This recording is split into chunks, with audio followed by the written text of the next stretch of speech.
What is going on, guys, and welcome to this FIFA 15 in-form Gary Hooper player review. Now, as you can see next to him, I have got the second in-form Harry Kane, and his review is in the description below. But yeah, on to Gary Hooper then, guys. Now, as you can see here, he has got 78 pace, 74 dribbling, 81 shot, 32 defending, 67 passing and 75 physical. Medium work rates with a disappointing 2-star weak foot and 2-star skill moves. Now, as a 74 silver, he obviously does have some pretty decent in-game stats. He's got 83 shot power, 83 finishing, 88 position, 81 jumping. Now, as a Celtic fan, obviously I love Gary Hooper. He had a great 3 seasons at Celtic. I was a massive fan and I was gutted when he left. But yeah, I don't think Norwich was the right decision for him, to be honest. Obviously, they went down that season and he was their top scorer in the Premier League. But he didn't really do it for Norwich up until this season. He's starting to get more game time and he's scoring more goals. And I'm really pleased for him. I hope he does well. He is a fantastic player. But yeah, Gary Hooper, basically all he's about, and his card is all about, is scoring goals. There is nothing particularly special about this card, to be honest, guys. It don't feel like the greatest inform I've ever played with. But yeah, finishing is this guy's main asset.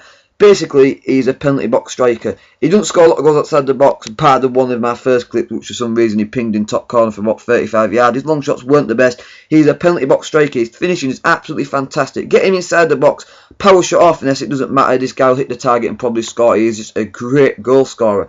Like I was saying, he isn't particularly the quickest. His pace did disappoint me. It felt lower than 78. And, you know, he don't win a lot of headers. And, well, there's not a lot more I can say about him, to be honest, other than the fact that he's a superb finisher and a goal scorer. He ain't a target man. He isn't really quick enough to be the sort of player you want to play through balls to. He just scores goals, which, yeah, I know a lot of people like to have a fast striker or a tall striker. And to be honest, guys, I was expecting this guy to be a little bit quicker. But, you know, his positioning helps him a lot. I mean, medium work rates aren't the best for a striker, in my opinion. But he seemed to be in that position all the time to score a goal. Obviously, with 88 positioning, you'd expect him to be there. But yeah, guys, that is kind of what this card is about. Nothing stuck out for me a lot in this card. You know, his finishing is his main asset. Now, obviously, cons, as you can see here, he wasn't very quick. And that did ruin the card for me a little bit, like, because he came back a bit. And then he seemed to burst up the pitch and get into those positions magically out of nowhere. It seemed as if he wasn't going to be in the attack and then he just appeared out of nowhere to score the sweaty. But yeah, guys, on to his pros and cons, and obviously his finishing. He is a fantastic finisher, as I was saying. And as you can see with my pros and cons, I should say, there isn't many on either side. You know, I couldn't really pick out a lot of good things or bad things about this card. It was just a very average and normal card. But yeah, finishing, guys, he's a superb finisher. Get him inside the box, he'll score you a lot of goals. Positioning wise, you know, he always seemed to be there for the sweaty. His attack position is absolutely fantastic. He has good shot power, you know, outside the box. He wasn't at the best at long shots, to be honest, guys. I wasn't overly impressed with him, but then I wasn't disappointed because obviously I scored that screamer in the first clip. Pace is a massive con for, well, it's not a massive con for him, but it was something I was expecting to be a little bit quicker. 78 pace. He isn't the quickest player in real life, but then he was very sluggish on the game, very lethargic, you know, he's seen very flat-footed, couldn't get off very quick. Dribbling, he wasn't the greatest dribbler with 2-star skill moves you don't expect him to be, and obviously because he isn't the quickest, then he couldn't really get away from people.